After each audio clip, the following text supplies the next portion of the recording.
Thank you for joining us and welcome to another edition of Answers Network. I'm your host, Allen-Cardoza. And for those of you that have been listening, sending in questions and comments, thank you so much. Please continue to help spread the word that this show brings on special guests that can inspire, educate, and in some cases entertain, while bringing answers and options to making our lives happier, healthier, and more successful. And remember, if you can't listen live, go to our website at answers.network and browse through a variety of heartfelt topics. I also ask a favor of you, so please forward one of our shows to your social media groups and to someone you know who can benefit from a particular subject. This is one powerful way that we can make a positive influence on the world. And I got to tell you, the subject is going to be happiness, so we all know somebody that can benefit from this. But our topic today is burnout from that happiness. So even before COVID, burnout in our healthcare professionals was already on the rise. Since COVID, I can't even imagine where it's at now. This is a problem we cannot afford to ignore. Healthcare professionals sacrifice their health, their happiness, and their relationships. Unfortunately, there is a solution. Our guest created Gain Without Pain so that healthcare professionals can prevent burnout and reclaim their happiness.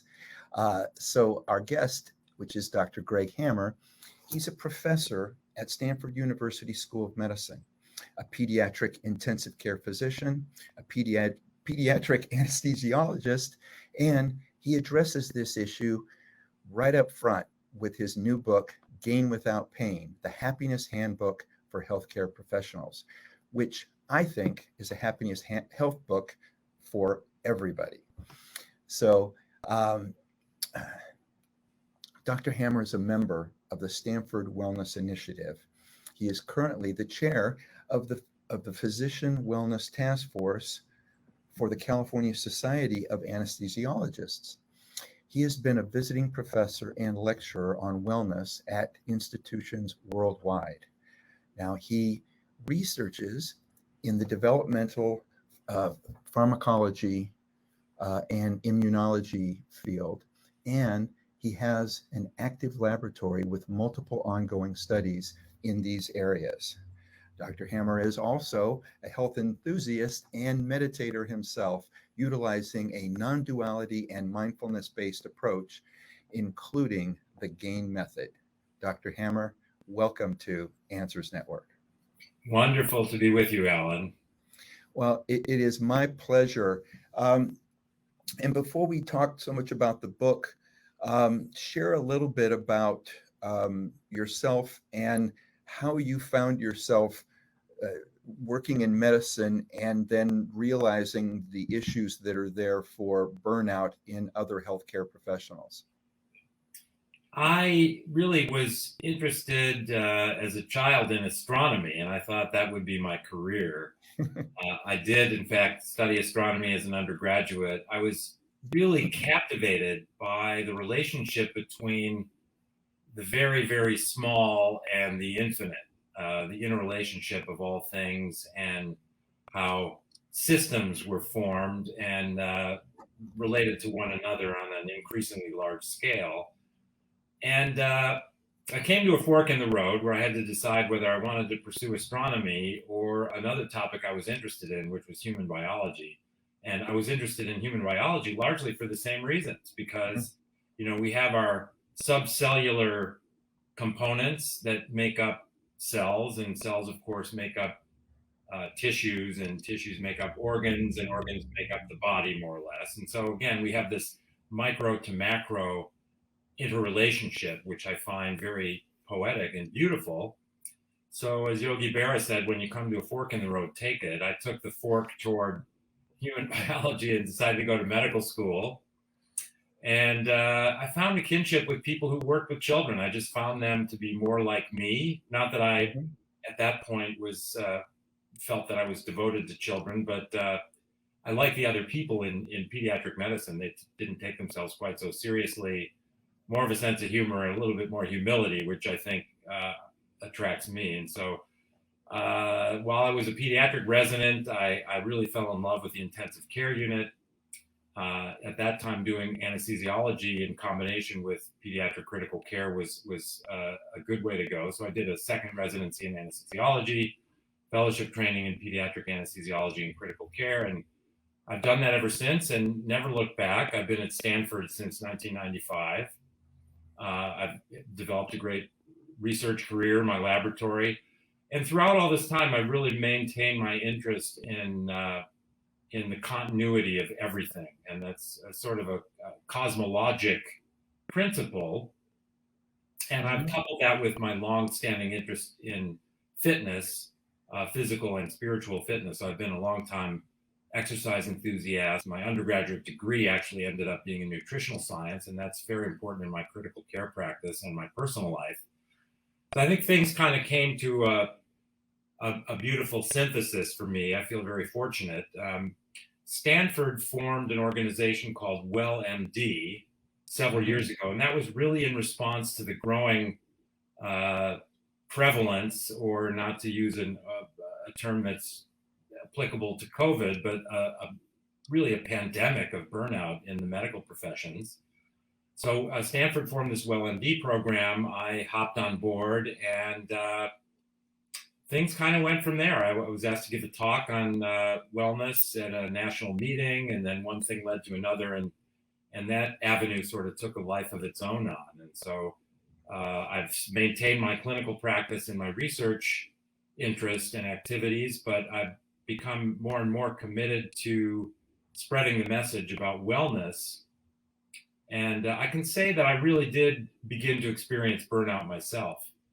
And I guess we should define burnout. I would define it as emotional and physical exhaustion that is a result of chronic stress. So we can talk about various aspects of chronic stress, which we all deal with inside and outside medicine. And I think the COVID pandemic has really kind of put many of us over the edge with regard to the effects of chronic stress on our sleep, our exercise, our nutrition, and our emotional and spiritual well-being. So at this point in my career, I'm really all about kind of spreading this message, which I think is a component of the solution to burnout. Yeah, one of the things that I was drawn to when my producer brought your book to my attention and I started going through it was, first of all, I felt a synergy because I believe our mind and body are so deeply connected, and that every thought that we have has a direct cellular effect on our bodies. So I started thinking about it, and when we set it in intention, how do the communication pathways between our mind, brain, and body actually fire up, and how can we control this to change our brain for life? That is one of the central questions. I think you've kind of framed that beautifully, Alan. There is a lot of evidence that our brains are wired in certain ways, and that we have this quality called neuroplasticity. That means that we can actually change the way our brains function. A couple of ways in which our brains have become wired, and we could talk about the teleologic or evolutionary stimuli for the way our brains work, but there are two ways our brains work that I think tend to veil our ability to be present and happy. And they are, first of all, we all have a negativity bias. Mm-hmm. We tend to remember the negative things and forget about the positive things. I don't know whether you've read the book, but there's a wonderful example of that. And again, I appreciate your comment that the book really applies to everyone, and I think that it does.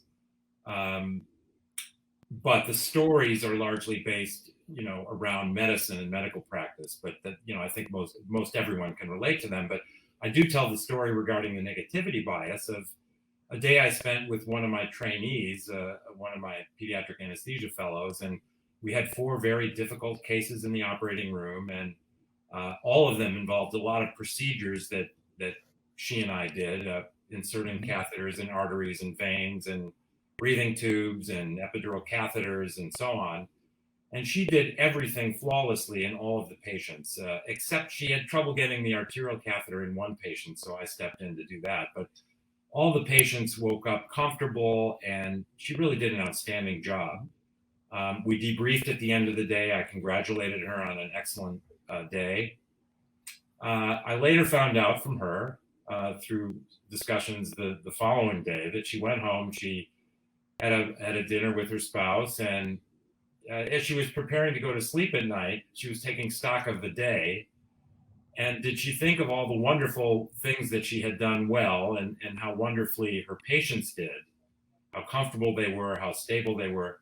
No, she thought about the one arterial catheter that she couldn't get in. And so I had to step in and do that. And so of all the things that she should have been very proud of and had a very positive memory of, she picked the one really small thing. I mean, we all miss these procedures sometimes. And I say jokingly to my trainees, yeah, that happened to me once back in the 90s. Of course, it's happened to me many times. Whatever it is, I mean, we've all missed things on a first attempt. But in any case, that just emphasizes our negativity bias. She took the one thing that she considered negative, and she was very hard on herself and thought about that before she went to sleep. So that's an excellent example of our negativity bias. And the other property we have, Alan, is that we're fixated on the past and the future. And really, if you think about all the happy moments that you've had, they are when you're completely present. You're walking through a forest, you're marveling at the tall trees, the sunlight filtering through the canopy above. You're not really thinking about what happened yesterday or the list of things you might have to do next week. You're really right there, and that is when you're happy. And why do we have so much trouble being present? Well, we do. We all do. We all tend to overthink the past and future. When we overthink the past, it generates shame and self-criticism. And when we overthink the future, we generate fear and anxiety. And this is how all of our brains work. So first of all, to everyone listening, don't feel as though you are alone, that you alone are very harshly critical of yourself and have these habits of thinking of negative things and fixating on the past and future. We all are wired that way. The good news is, by having positive thoughts and by directing our thoughts to the present moment, little by little, we can rewire our brains through this neuroplasticity quality that we all have. So we should all be happy about that, and we can certainly talk more about that. Well, and I've heard different studies where they've said that the positive versus negative that stays with us is 7-1 or 10-1 as far as what we focus on. It sounds like what you're saying is that we can chip away at that. Is that what I hear you saying? We can chip away at that and make it a little closer. Try to get to that one-on-one, to where I think it would allow us to make better decisions without having this kind of 10-1 of negativity working on our brain. I think one of the more unfortunate things is that I think on a bigger level, I think you have large media companies, you have political processes that have learned about this, and so they focus on it, which I think makes it even worse. They continue to feed us this because their studies have shown they can get more for their buck by taking that negative path. Do you agree with that? I do think that marketing strategies out there in the commercial world often kind of prey on our weaknesses, and directly and indirectly. I mean, even by just simply portraying the human body as this perfectly thin, muscular, lean, athletic creation. Right.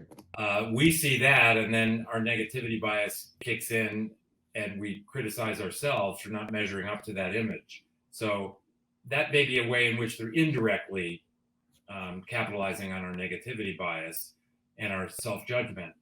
But yes, I think there are also more direct ways as well.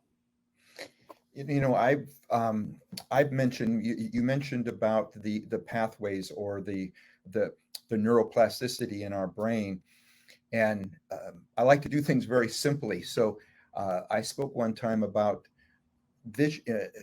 having this vision of our brain as a snow-capped mountain.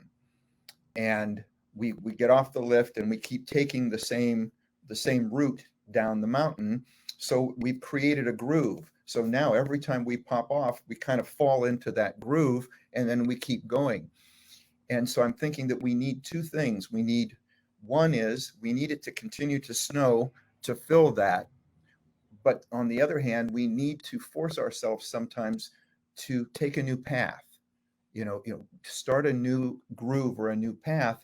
And I think if we look at it that way, to where that new path is positive, we're going to start, say, with gratitude, and we're going to be, like you were saying about that example, if she can start out by focusing on, wow, I had 10 patients today and I made all of them better, that's the bottom line to this thing, as opposed to, wow, on one of them I had a little trouble with something, and making that the thing that can keep you from falling asleep. I like that analogy of the skiing, and I would maybe add to it that that well-groomed, well-traveled path leads to a tree. So Yeah. it's not only that you're doing the same thing over and over again when there's all these other beautiful routes you might be taking, but in fact, that path leads you to something negative, and yet you keep doing it. And so I do think that's an excellent example. And yes, there's work to be done, or an activation energy, we might say, in creating a new path. And the good news is, if we commit to that little by little, so I think we should set our expectations that we didn't get here overnight. We're not going to change that ski path overnight or in one session. It took us a long time to get here, and what we need to do is just make even the tiniest bit of progress on a daily basis. So I'm a big proponent of a daily practice. I think, we are too oriented toward relying on that vacation every 4 to 6 months or whatever to refresh us. And of course, we all know that it takes a few days to start to wind down, and then it takes a while to wind down, but it doesn't take very long to wind back up. So when we get back to work, pretty much by the end of the day, the benefits of that week off seem to have vanished. Yeah. So instead, I would really propose that we have a daily practice and remind ourselves to set the bar very low. There's no such thing as failure. Even if we spend as little as 3 minutes focusing on what I think are the 4 pillars of spiritual and emotional well-being, which are expressed in the acronym GAIN. We can have a 3-minute GAIN meditation or contemplation in the morning. And the more we do this, the more we start to form those new pathways. And there's an expression that neurons that fire together wire together. So as we're creating these new thoughts and these new patterns, we're actually causing them to be progressively more well embedded into our neuronal network, if you will. So it's just baby steps. This is how we learn, and a consistent approach, and I would say a daily practice. And it's actually, I like that you think of things in simple analogies and maybe frame things simply, Alan. I likewise do that. And I think that applies very well to this practice. It's very simple. Well, when we're talking about, you mentioned baby steps, and I think a lot of us will go in with the greatest of intentions, or we will set goals. One of the things, and I know you touch on it in the book, is what is the difference between intentions and goals? Goals are more or less long-term proposals we make to ourselves, and intention is something that is happening right now. And so in the book, I tell a story about a Saturday afternoon. It's a beautiful day here in Northern California, and decide to go for a bike ride up in the hills. So I take my bike off the rack in my garage and have my gear on, and I'm pedaling up the road, and I start to climb. And my goal is to get to the top of this ridge of hills that separates where I live on Stanford campus, or basically Palo Alto and the Pacific Ocean. So cycling up to the top of that ridge, which is called Skyline, one can even have a view of the Pacific Ocean on a relatively clear day. And so my goal is to make it to the top of Skyline and enjoy the beautiful vistas out toward the Pacific Ocean. My intention is to be present during the ride so that I'm in touch with the way my muscles feel, even the bit of lactic acid that's accumulating with each rotation of the pedals. I'm taking in the beautiful surroundings on my way up to the top of Skyline. Those are my intentions. Those are applicable right now, each moment of the ride. And let's face it, in our experience, all we have is a moment. Right. The past and the future just represent a series of thoughts. So my intention is to be present in that only moment we ever truly experience. And my goal is to make it to the top and see the Pacific Ocean. So I enjoy the ride. I'm fulfilling my intentions. It's beautiful. I feel free. I feel elated. But by the time I get to the top, the fog has rolled in, as it tends to do in this area, and I can barely see 100 feet ahead of me. Forget about the Pacific Ocean.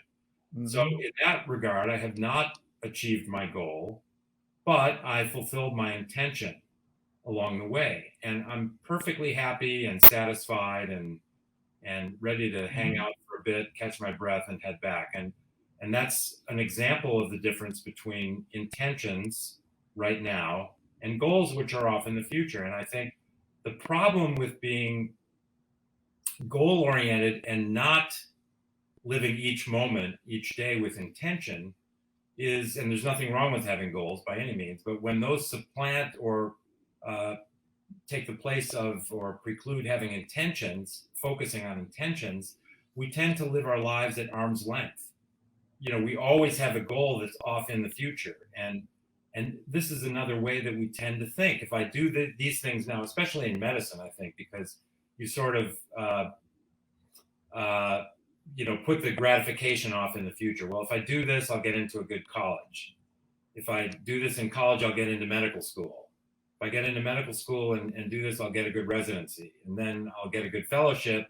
And then I'll have the career that I want. The problem is, and that's all fine, but if that occurs at the expense of, or rather a lack of intention along the way, then we've gone through 4, 8, 12, 15 years of sort of putting off our enjoyment for some future goal. And this, again, these neurons that are only goal-oriented and not intention-oriented are becoming well entrenched in the way our brains work after these years of thinking in that way. And pretty soon, we're only able to really think about long-term goals, and we've bypassed the enjoyment of the present moment through intention.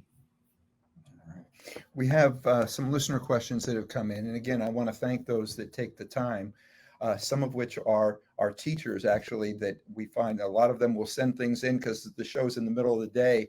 So they'll send in questions like the night before or something, and then they'll listen later on this evening to the answers. One listener question comes in that says, I seem to find myself going through a letdown when I achieve a goal that I have set and worked very hard to achieve. What can I do to be able to rejoice and maintain that feeling longer than I have been as of late? Beautiful question. And I should tell you, Alan, that I'm working on my third book, which is, it will be a game book for teenagers. It really will be for parents and teachers. So I'm doing that with a guy named John Retker, who's a PhD psychologist who works with teenagers and uses a mindfulness-based approach. So very excited about that. I think the question underscores the point that we've been discussing, which is that happiness is in the present moment, and we can achieve happiness through gratitude, acceptance, intention, and non-judgment. And so I would simply say that, yes, it's great to have goals, but let's not do away with the intentions in the present moment. So enjoy every moment, because the moment is all we really ever experience. And relegate the goals to maybe the middle burner, but focus on the intention that allows us to live in a positive way every moment, every day. And I think that's really just sort of a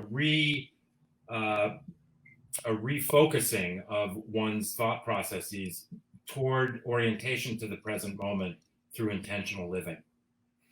All right. So if you're just tuning in, we are speaking with Dr. Greg Hammer, and we're talking about his book, Gain Without Pain, The Happiness Handbook. It's the happiest handbook for healthcare professionals, but I don't even feel like you need to add that. It's the happiness handbook. So stay with us. We're going to be right back. You're listening to Answers Network.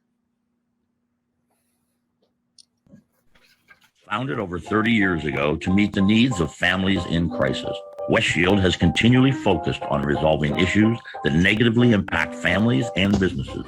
Our signature therapeutic transportation service helps to ensure that adolescents in crisis are safely transported to specialized schools, programs, and treatment centers with unsurpassed experience and success. We are supported by our full-service licensed investigation agency that has legally, professionally, and compassionately located hundreds of runaways and teens. We are experienced and qualified to help, offering solutions which may include referrals to our international network of top professionals in the fields of educational consulting, psychology, psychiatry, and investigations. Simply put, West Shield Adolescent Services and West Shield Investigations are the best solutions when your family is facing a personal crisis. Call 1-800-899-8585, 24 hours a day, 7 days a week. That's 1-800-899-8585, or visit our website at westshield.com. Thank you. And we're back. You're listening to Answers Network. And with me today is Dr. Greg Hammer. We're talking about his book, Gain Without Pain. And Greg, share a little bit about what the GAIN method is. You mentioned earlier that the acronym, and how can it be utilized when we are setting our intentions? Sure, happy to do that, Alan. Again, the GAIN method starts with a meditation. We can call it a contemplation or a contemplative meditation in the morning. And so I'll sort of walk you through that, and that might be a good way to frame the four pillars that constitute the acronym GAIN. So we wake up in the morning, we open the blinds, we do our morning hygiene thing, and then we find a comfortable place to sit, and we're going to do a 3-minute meditation. Now, I should say that many people have been told or understand that meditation needs to be done, the commitment for a 30-minute session where we're sitting possibly in an uncomfortable position with our right ankle behind our left ear, and we're not allowed to move or have any thoughts. So I want to dispel that notion right now. What I'm talking about is actually it's a contemplative, intentional meditation. I'm actually going to suggest things for one to think about. So you can focus your thoughts. The goal is not to have no thoughts. And there's really no such thing as failure. So we have a seat, we get comfortable, we close our eyes, we begin to focus on the breath, which I think is the basis of meditation in general. And it's always there, always accessible. And what we're going to do is associate our breath with these GAIN elements. And so we can always go back to the breath, whether we're walking down the hall or driving in our car, and these elements will come back to us and remind us about our intentions. So we start with a very slow breath. We're going to slow it down and take a nice deep breath through our nose, maybe to a count of 3, pause to a count of 3, and then let the breath go without effort to a count of 4. And by slowing the breath down, we slow our heart rate, we lower our blood pressure, we decrease the amount of adrenaline in our body. So we do this a few times, and then we move toward contemplating that for which we're grateful. So I can tell you, for example, that I was diagnosed with a kind of blood cancer about 10 years ago. I felt very unwell. Fast forward to the present time, I take an immunotherapy pill every day, and there's no evidence of this leukemia in my body. So that to me is something that comes first. The fact that I'm here breathing today, as my friend Doug would say, on the good side of the grass, is something for which I'm immediately grateful. And then I contemplate the loved ones in my life and how grateful I am for them, how grateful I am to live in a safe, comfortable environment, how grateful I am to have the privilege of working with children at Packard Children's Hospital at Stanford and serving these families and children. It's really just such a privilege. And I'm so grateful I went through the processes to get me here to be able to do this well. And so those are some things for which I'm grateful. And I sort of focus my energy and my attention on those. And then we transition to acceptance. And this is an acknowledgement that life has pain as well as happiness. I think they're sort of equal in magnitude in many ways. And there's a formula in my book, which is suffering equals pain times resistance. Suffering equals pain times resistance. So the pain is there. And the first thing that comes to me personally, and others will have their own pain points, but I lost my beautiful boy at the age of 29 4 years ago. So that's obviously a very painful experience. And the more I resist it, that means try not to think about it, try to explain it away, try to butt up against it. There are many ways to resist painful thoughts and experiences, but the more I resist it, the more I suffer. I found that if I sit and I'm breathing slowly and I've gone through my gratitude contemplation and I now feel my chest opening and I envision my heart opening and I take this painful thought and experience of my son's passing and I bring it closer and closer and closer until it enters my chest, it merges with my heart, it merges with my soul, and it's part of me.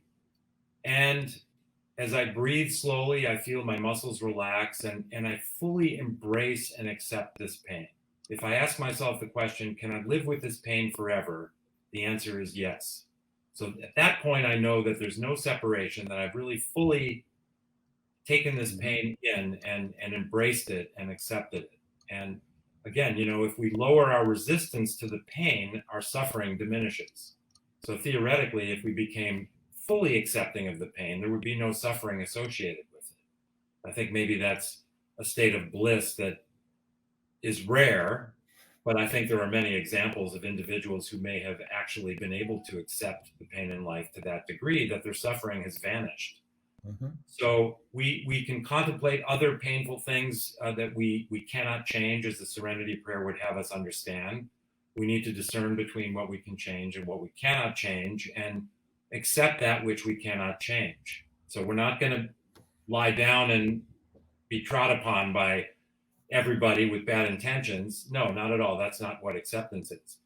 If we can change something for the better, we commit ourselves to that. If we can't, then we accept it and we practice this acceptance, because it takes practice. Our initial reflex is to resist painful things, to try to walk the other way. So when we can't walk the other way, then we open our hearts and accept it. We then transition to intention. And intention means living purposefully. One of my heroes in life, Alan, is Jon Kabat-Zinn, who's really the founder of mindfulness practice. And Dr. Kabat-Zinn defined mindfulness as awareness of the present moment non-judgmentally, on purpose. So it's purposeful, that's intentional. Being aware of the present moment intentionally without judgment. And we can do this. As I said, I think one of the ways our brains are wired that veils our happiness, apparently, is that we're fixated on the past and future. But the good news is, through intention, we can focus on the present and be happier. And one terrific example of this is a program at Duke University called 3 Good Things. Okay. And the 3 Good Things program, they've had many, many thousands of people enroll in this online.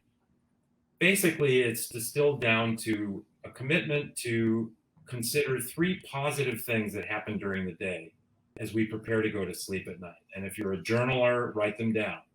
I have trouble doing that, so I just think of them.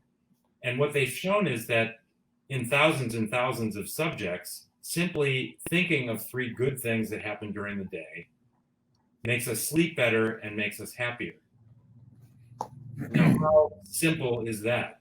Yeah. And, it's a simple representation of what intention can do. Simply purposefully adopting this 3 good things practice takes no time.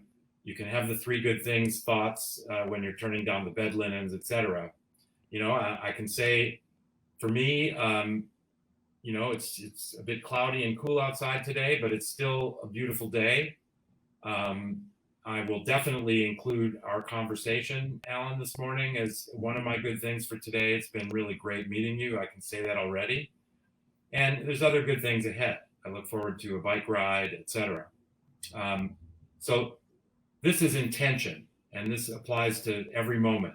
Simply living with purpose and thinking of things in a more positive and present-oriented way is one example. So now we're in our gain meditation. We've embraced 3 good things, perhaps, and reinforce that we can live with purpose and intention and be happier. And then we go to non-judgment. And I think this is just another, I think all 4 elements are so interesting, and we could spend days talking about each one. But, our minds are constantly comparing everything in our environment and making judgments. So, and this combined with our negativity bias leads to a lot of negative, harsh self-judgment. And again, everyone listening should know that they are not alone in this. We are all this way. It's the way our brains are wired. So we're always thinking, well, I'm smarter than that person, or, he's better looking than I am, or, this is better than that. And the fact is, there's really nothing gained by assigning all of these adjectives.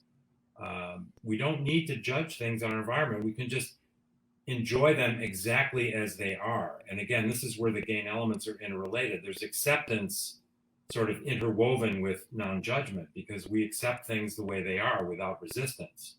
We don't judge them. So for me, in my gain meditation, I've thought of the gratitude of my work, of my loved ones, of my health. I've accepted the loss of my son and other issues in my life and found myself able to relax into them and open my heart and embrace them. I've reminded myself of my intention to be present and more positive. And with the non-judgment, I actually picture one of these beautiful NASA images of the Earth and remind myself that the Earth is neither good nor bad. There's no judgment applicable. The Earth is just beautiful ball, land and ocean and all these beautiful people and animals, and it just is the way it is. It's neither good nor bad. And then I'm led to look at myself and realize it's only logical to apply the same standard to myself. I am neither good nor bad. I am just myself. And with this, we breathe deeply, and then we transition to a couple of more deep breaths, and then slowly open our eyes, and we're ready to go out into the world. So let me jump to another question. So we've got another, this is a listener question that has come in. This one reads, my father was an orthopedic surgeon who cared very much for his patients. He used to come home and tell us about his patients. It seems they were all special in some way to him.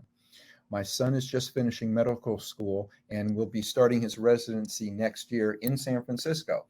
I know he is very apprehensive about how drastically things have changed since the pandemic has hit. I'm buying your book for him, as I believe it might help settle him down about the challenges ahead. Can you weigh in on this and what advice you would give him or other young people like him? That's a beautiful story and a great question. It reminds me that I was on the faculty amongst a group of other intensive care physicians recently, where we were doing a boot camp. We had pediatric intensive care fellows from all over the country going through this course for 3 days at Stanford. And one of the participants asked, what's the one piece of advice you would give to help us cope with the stresses of fellowship? And other faculty members said, well, here's what I think about how you should maintain a good relationship with your spouse or your girlfriend or boyfriend, and others weighed in differently on how to practice or how to be a fellow. And my comment was that I hope you will all consider embracing a mindfulness practice. And I explained why I felt that way briefly. And later in the day, I overheard some of the other faculty basically saying what a dumb thing to say that was. And I sort of laughed. But that was about 2 or 3 years ago, actually. And over the intervening time, whenever I think of that, I'm even happier that I said that, because that would be my advice today as well. So I think, first of all, with regard to changes in medicine, I have to say that it's a fantastic career. We can find great happiness through the practice of medicine. There are two kinds of happiness in general. One is called hedonic happiness, and that comes from self-limited, pleasurable experiences like having a great meal or buying a new car or having a great vacation. Those things come and go. The more enduring kind of happiness is eudaimonic happiness, and that comes from service. That comes from helping others, really. And medicine is a great way to do that. So I think it's a great career. I have to say that the sky has been falling in medicine ever since I started medical school, that people have been saying, oh, things are changing. It's not going to be such a great career anymore. Our salaries are going down, this and that. And despite that, I think that getting admitted to medical school is as competitive as ever. And so I applaud the listener for having a son that was accepted into medical school and residency. And again, I would give the same advice. First of all, I would say medicine is a fantastic career. And even during the pandemic, it's a fantastic career. Obviously, there's been a lot of stress, which is depending on where one practices. It's not as though every hospital has been overwhelmed with COVID, but yes, it has added to probably the prevalence of burnout, and it's another layer of stress in many ways. But medicine, despite that, is a great, great, great career. And my advice would be, well, I'm honored that you bought the book for your son, and that would contain my advice, which is basically to focus on a way to be present. Because, of course, medical school has been very stressful, and residency will be too, and so will fellowship after that, if there is a fellowship, and so will practice.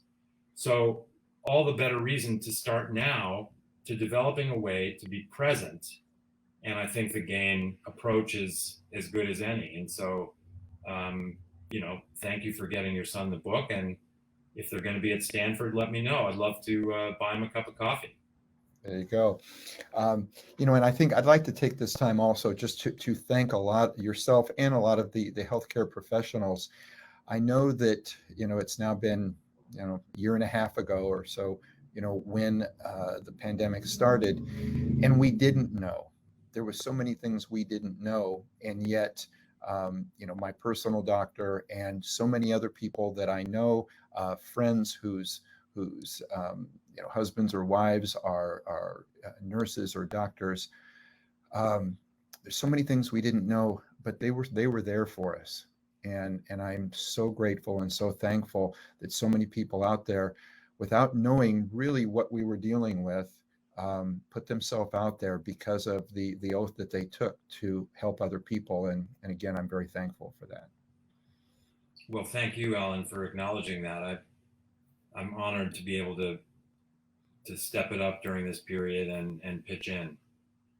Okay. And we have another question. We've got about 4 minutes left. Time has flown by, but I've loved it.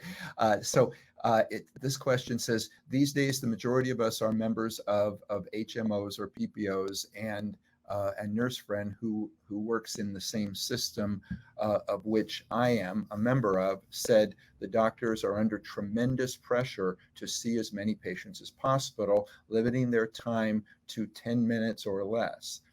she said that all of the doctors and upper level nursing staff spend about 80% of their time filling out paperwork and forms rather than taking care of patients. I'm very curious to what your view of HMOs and the quality of care is. Great question. I'll first of all say that in the WellMD program, we have a rubric that really describes professional fulfillment, but also potentially burnout. And so if you think of a pie cut in thirds, there are three domains that can lead to professional fulfillment or burnout. And they include, one is the culture of medicine. And so the culture of the place where we work is extremely important. We need to be all accepting and acknowledge that some people need psychological help and so on. And this has not been the way the culture of medicine has been. So things are moving in the right direction, but those elements are certainly very important. The second one of the three domains is efficiency of practice. Mm-hmm. And yes, a lot of clinic physicians, for example, are extremely frustrated because we all feel a lot of metrics applied to us all the time. These outside agencies come in and they assess our practice. The administrators are looking at various benchmarks, how many patients we see, how satisfied our patients are. For a lot of clinic physicians, they're being told to see more patients every hour. And of course, there aren't the treatment rooms and staff to turn those rooms over and get the patients out of the waiting room into a room. And there's just not the support for that. And also it's unrealistic to expect that physicians are going to see more than, 6 patients an hour. Even it's just incredible to me. So there's inefficiency there, and that's a big source of unhappiness, the efficiency of practice. And the third domain is personal resilience, which is where I'm hoping to make a difference. But I think this is just the way it is in medicine. It's not limited to medicine. I think similarly, margins for corporations have become very narrow, the airline industry, et cetera. And so everybody is under a lot of pressure to perform. I think it's just a reality. I think it's something some of us can work toward changing by working with the administration. I think the incidence of burnout related to culture, efficiency, and resilience is at an all-time high. And the administrators are starting to really pay attention because there are a lot of costs of burnout, including negative patient outcomes and physician suicide among them. So I think this is getting the attention of the administrators, but in the meantime, we have to work with the system we have. It's not just HMOs and PPOs. It's just generally the way medicine has gone. We still have a good healthcare system. I think many of us feel fortunate to have access to it, but yes, there are some difficult and very stressful components to our system. Well, unfortunately, we've got about 30 seconds or so. If I handed you a magic wand real quick, as it relates to this subject being burnout with healthcare people, what would you do, be it to change either a law or just miraculously make a change that would be for the better? Wow. Do I only get one, Alan? No, you know what, you get two. Well, again, for personal resilience and professional fulfillment, I would say that, the GAIN approach or mindfulness practice in general and rewiring the brain and all the things we've talked about, I wish everybody would be on board with that. Beyond that, I think there's so many things we could do to make our healthcare system better. That's a whole topic for the next show, I suppose. But, well, yeah, exactly. And you said you've got another book coming out. So I'd love to have you back. So I think there's so many things we could go through. Thank you for taking your time to write this. Thank you for looking out for those people that are looking out for us. I really appreciate it. Thank you so much, Alan. It's been such a great pleasure. It's, as I said, definitely on my 3 good things list for tonight is getting to know you a little bit and being invited to participate. Well, thank you. And it will be in my meditation as well, but I have one that I do as I go to sleep and one that I do as I wake up. So beautiful. Thank you. All right. For everybody out there, please be sure to join us next Monday when Cynthia Fisher, founder of the Patients' Rights Advocate, will be back with us to provide an update on the successes and challenges now that healthcare price transparency has become law. While some healthcare organizations are resisting, 90% of the Americans want the costs known and available because it promises to create competition, reduce costs of care, reduce insurance costs for patients, and increase the amount of care that we get. So please plan on being with us. And please visit our archives of past interviews at answers.network. There's plenty of shows in there that you can listen to. You can go in, you can type in whatever keyword you want, and the odds are after 12 years, we have a show that's going to be able to help you. So for everybody out there, be good human beings and be with us again next week on Answers Network. Hello, I'm Marty Cove. You might remember me from roles such as Sensei in the Karate Kid films. I've done over 100 films and countless stunts in my career, and I've always given 100%. With the damage done to my body over time, I needed to find relief from my chronic pain. My passion for health and fitness drove me to find a natural way to combat muscle pain. Teaming up with doctors, detectives, and a compounding pharmacist, we've created Marty's Cobra Cove Ultra Strength CBD Cream. It's the only thing that has been strong enough to knock out my pain, and fast. Honestly, you may have tried the rest, but it's time to try the best. It's legal, it's safe, and 100% effective. Show your pain no mercy. Go to www.martyscobracove.com.